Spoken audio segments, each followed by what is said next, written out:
Добрый день, дорогие друзья! Добро пожаловать на мой канал! И в этом видео я расскажу, дорогие девы, ваш гороскоп на март 2024 года. Доставайте свои ежедневники, наливайте себе что-нибудь вкусненькое, а я буду рассказывать, каким же сложится для вас март, с учетом того, что это месяц сложный, месяц напряженный, месяц разных новостей, которые будут с любого утюга, я бы так сказала, трещать, и при этом, при всем необходимо сохранить в себе вот такое уверенное, мощное действие к работе, да. Итак, первая половина марта, даже меньше, до 10 марта у вас будет такое ощущение творческих мотивов, порывов, захочется даже залениться, захочется вот не очень-то много потрудиться. Я бы так сказала, такое весеннее настроение, предвесеннее, ассоциативные такие нотки, да, когда хочется поехать отдохнуть, и вы, в принципе, можете себе это позволить, прекрасно благоприятный для этого момент, период, съездить отдохнуть, расслабиться, записаться на массаж, в спа, я бы так сказала, немножко отдохнуть душевно. Если же это не какие-то физические передвижения, да, то можно сходить в театр, можно себе вот эту нотку душевности и духовности поднять, да, то есть направить себя и свою мотивацию. Потому что март на самом-то деле будет месяцем достаточно, я бы сказала, сложноватым, и в том числе для вас. В этом марте, несмотря на обилие новостей, которые нас всех вместе ждут, у нас еще с вами коридор затмений с 25 марта по 8 апреля, и для вас этот период будет, я бы так сказала, давящий и напряженный, поэтому здесь делайте упор как раз-таки на то, сколько времени и периода останется для активной, такой эффективной, я бы сказала, работы, да, потому что в этот коридор затмений, я говорю как бы строго-настрого, но каждый волен делать то, что он хочет и чувствует, и понимаете, что на планете 700-800 миллионов дев, все разных возрастов, воспитания и тому подобное, и у всех одинаковый гороскоп быть не может. Ребята, я рассказываю общий гороскоп, а если же у вас индивидуальный план, который вы решили внедрить в этом марте, то, конечно же, в описании канала ссылочка на консультацию, записывайтесь, будем разговаривать с вами индивидуально, быстро и продуктивно. Если же у вас обычный базовый такой вопрос, оставляйте дату, время, место вашего рождения и, собственно, вопрос в комментариях под этим видео, и я в режиме свободного времени, конечно же, постараюсь на все вопросы ответить. Только, пожалуйста, будьте честны и запишите именно эти 4 составляющие. Итак, в коридор затмений я все-таки говорю, ничего нового не начинать. Это не октябрьский коридор затмений 23 года. Этот коридор затмений 25 марта начинается у нас с лунного затмения, и Луна будет идти на убыль. Поэтому все начатое в этот момент будет, к сожалению, разрушаться в скором времени, в достаточно скором времени. Поэтому понимаете, продолжать какие-то проекты однозначно да. То есть если вы наметили себе что-то сделать с 10 по 24 марта, прекрасное время для активности, растущая Луна, прекрасно ваш управитель Меркурий с 10 марта с новым лунным циклом меняет знак с Рыб на Овна, и это такое активное, рабочее настроение, когда хочется делать, когда хочется действовать, когда хочется внедрять. И здесь понимаете, что все-таки Овен дает вам такой стимул к развитию, и Меркурий на момент перехода и в середине месяца будет, я бы так сказала, в прекрасном секстиле с Плутоном, поэтому мощное действие, активное внедрение, начинание я бы вам только посоветовала. То есть тот проект, тот бизнес, который вы давно хотели начать, особенно если дело жизни, которое вы давно планировали, прекрасно начинайте, внедряйте. Не откладывайте потом. Весной можно уже будет пожинать плоды. Просто понимайте, чтобы ориентироваться в пространстве. У нас коридор затмений, да, то есть в долгосрочную перспективу. Коридор затмений с 25 марта по 8 апреля, и с 8 апреля на 3 недели у нас ретроградный Меркурий. Понимаете, да, что ретроградный Меркурий захватит еще и растущую фазу Луны, и поэтому у нас апрель получится таким месяцем, который, ну вот новое я бы не начинала, но опять же, не у всех Все по-разному. Кому-то необходимо в этот момент будет как раз-таки переехать, кому-то наоборот пойти обучаться, но здесь все индивидуально, и это все-таки апрель, мы пока еще с вами думаем только про март. Да? Итак, в марте активная работа, внедрение, действия для реализации, для улучшения, повышения заработка, потому что Меркурий будет прекрасно идти по Овну, и здесь амбиции будут прям способствовать классно, действовать получится хорошо, легко. Не скажу, что так вот прям легко и без усилий, нет, но получится легче, не будет никаких отягощающих таких событий, захотели и сделали. Я не говорю про фон событий, который будет в марте. Эмоциональная новостная лента будет нестабильна. Поэтому понимайте, что события в мире всегда происходили и будут происходить.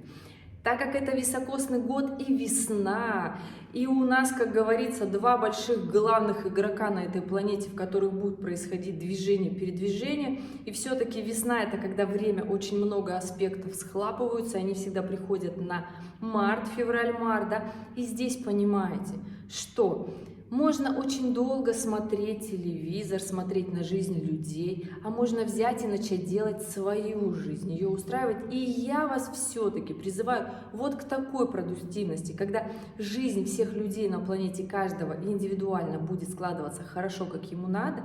Тогда, ну как раз, ладно, это, конечно же, идеология такая, да, утопия, может, у всех все не будет, но, по крайней мере, те, кто постарается, тогда да, жизнь и других людей будет тоже меняться к лучшему, и это прекрасно. То есть думайте так, что ваша жизнь в ваших руках, и в марте прекрасное время действовать. По крайней мере, вы придете к коридору затмений с тем осознанием, и даже я вам скажу раньше, 20 марта вы придете как раз-таки, Меркурий встанет в соединение с кармическим узлом, и вы как раз придете к той самой мысли, мудрости, философии, там, соединится у вас что-то в голове, и вы скажете: «Эврика, это же то, что я хотела», да, то есть вот это то, что мне не хватало, это то, что мне нужно делать, я же всегда это хотел, но почему-то не видел.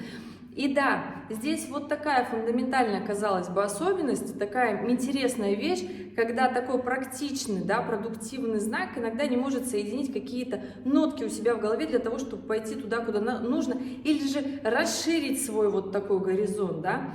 Про расширение горизонта буду вам, мои любимые, говорить чуточку позже, да, пока сейчас мы все-таки встаем на лыжи, куда необходимо идти, реализовываться и продвигаться. Поэтому понимайте, что март у нас это время действий, реализовывайтесь, не бойтесь. Хотя на самом-то деле страх он был и есть и будет всегда. И здесь просто понимаете цену вашего страха, от чего вы отказываетесь, оставаясь на скамейке запасных. В целом же прекрасно получится работа в коммуникации, в общении, в договорных отношениях. И я вам говорю, что ни в коем случае не пренебрегайте этими эмоциями, этими настроениями, желанием быть в коллективе, желанием быть в мероприятии, желанием пойти вперед, в будущее. То есть это тот самый основной ключевой момент, который настигнет вас в этом марте. Вы поймете, куда же вы идете, для чего вы в этом мире, что вы делаете так и что вы делаете не так, почему вас это тормозит. Я бы сказала, дорогие девы, что это прекрасный такой, не просто философский месяц, а продуктивный. По крайней мере, в работе будет продуктивно, будет активно, если же вы, конечно, будете действовать. Как обычно, да, эффективность прогноза зависит всегда от того, какие мы прикладываем усилия. Бывает так, что говоришь человеку, что очень классные транзиты, все, действуй, внедряй прямо сейчас, запускай проекты, делай, начинай работу. А человек сидит и ждет, через какое-то время спрашивает: вот я как-то год назад постеснялся, не сделал, а сейчас можно. Я говорю: ну начинай, можно, но ты уже сам как бы подсдулся, вот этого запала нет. Так вот, в марте 2024 года у вас, дорогие девы, как раз-таки этот запал есть. И начиная действовать до коридора затмений, получится очень классно. Если же вы все-таки решите действовать в коридор затмений, то будет даваться сложно, будет даваться прям с надрывом. И, скорее всего, забросите все то, что начинали делать. Ну вот так, к сожалению, бывает, силы потрачены. Но очень часто очень часто и почти всегда, когда тот самый момент для реализации, для действий, когда я говорю время активной работы, необходимо все силы пустить в работу, человек не делает. И что бывает в этом случае? Естественно, энергия никуда не девается. Эта энергия уходит на ругань, на потерю коммуникации с коллегами, с друзьями, с любимыми, с близкими, с семьей. То есть рушатся отношения в прямом смысле с кем человек общается, ближайший круг общения, он портится, человек ругается со всеми, потому что энергия, которая нам дается для того, чтобы договориться, достичь, сделать как надо, сделать красиво, побегать там, побегать здесь, и если она не реализовывается, то эта же самая энергия тратится, и те же самые нервы тратятся на ругань. Поэтому не ругайтесь. И здесь, конечно же, март может оказаться с точки зрения отношений очень негативным месяцем, если же все-таки вы не будете внедрять в работе. Если же вы будете внедрять в работе, то тогда, конечно, тогда и в начале марта у вас прекрасное будет настроение. И настроение будет, чтобы договориться, что-то очень классное прикупить, очень классное сделать, договориться, сделать вложение. Если вы семейные девы, то получится сделать покупку. И я вам даже скажу, что если вы замахнулись на большой такой классный жирный кусок пирога и решили приобрести себе недвижимость, это очень хорошее время в начале марта себе ее купить. Хорошие аспекты на небе покупайте, но все-таки понимайте, что это общий прогноз, да, общая тенденция. И здесь знайте, что в этом марте, я бы так сказала, что для вас нет ничего невозможного. Естественно, март до коридора затмений. Понимаете, потом просто Плутон становится в квадратуре с Меркурием, с вашим основным и главным таким управителем с 28 марта, когда уже энергия будет не сколько такая легкая, действенная, энергия будет такая давящая, напряженная через силу, когда, знаете, в последний вагон вскакиваешь и уже как-то с надрывом с таким. Поэтому вот таким будет конец марта, и если заглянуть чуточку на апрель, вот прям чуточку на апрель, то здесь, конечно же, понимаете, что потом включится у нас ретроградный Меркурий, и здесь будет такое настроение, что он начнет опять доделывать те недоделки, которые вы не вернулись. Поэтому да, если вы думаете, что что-то не доделали, конечно же, будет потом такое запасное окно. Ретромерк вернется обратно, можно будет сделать работу такую над ошибками. Ничего плохого в этом, сложного такого нет. Ребята, все бывает. Все случается, и здесь необходимо, конечно же, понимать, мы все не идеальны. Если случаются ошибки, то они случаются, но можно этот март провести и безошибочно, можно начать делать, внедрять, и да, если страшно, все равно идти. А что делать, ребят? Ну не сидеть же на месте. Такой продуктивный знак, как Дева, не может сидеть на месте. Ему скучно, ему тяжело, он чахнет, он начинает искать в себе какие-то постоянные проблемы, начинаются какие-то сложности на ровном месте, какие-то бытовые срочно резкие задачи, которые начинают отвлекать. Это все в вашей жизни появляется потому, что вы не идете к главному, к своей реализации. А когда же ваша реализация идет, у вас столько дел, что бытовуха для вас кажется таким обычным вообще заделием. И это даже становится в радость. Дорогие мои любимые девы, это был ваш гороскоп на март 2024 года. Действуйте, будьте активны и будьте продуктивны. Это самое важное, что я бы вам посоветовала на этот месяц. Если у вас остались вопросы, оставляйте в комментариях под этим видео. Помните алгоритм, дата, время, место рождения и ваш вопрос. Ну и по классике в конце актуальные ролики, которые вы можете посмотреть, опереться и принять верное решение. Ребят, спасибо, что были здесь, спасибо, что досмотрели до конца, и увидимся с вами в следующем ролике. Пока-пока!